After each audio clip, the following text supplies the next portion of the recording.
Čiko, na ekonomiji već ima konja, ste već vodili u sad? Možeš.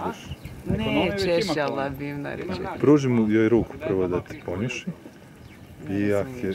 Tam skroz blizu mosta. Znam, Andreja, ali pruži slobodno ruku. Kad se vidiš? Sad, Aj, mom te pruži ruku. na ekonomiji tamo. Ona će sama tebi ponjušiti tako hoće. Ima tamo, na sred je voda Samo i oko te vode. lagano pruži prema njoj ruku.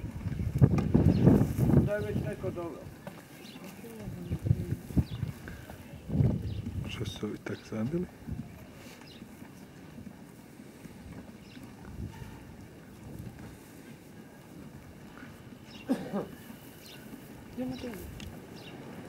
Gle kako oni njih tjeraju.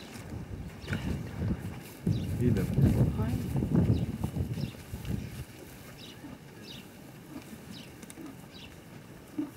Gle kako su ovi lijepi, s ovom svjetljom grijevom isto.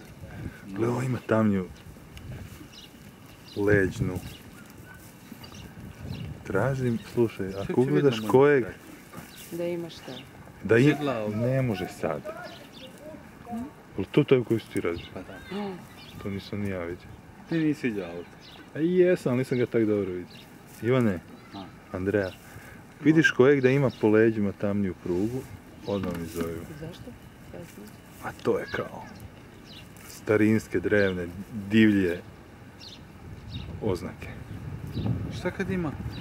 Tamnju, viš ko ovi šta imaju malo da si. Što bolje se vidi, to je bolje. Tamnju grivu ili šta? Ili hrbet? Prugu posred leđa. Idem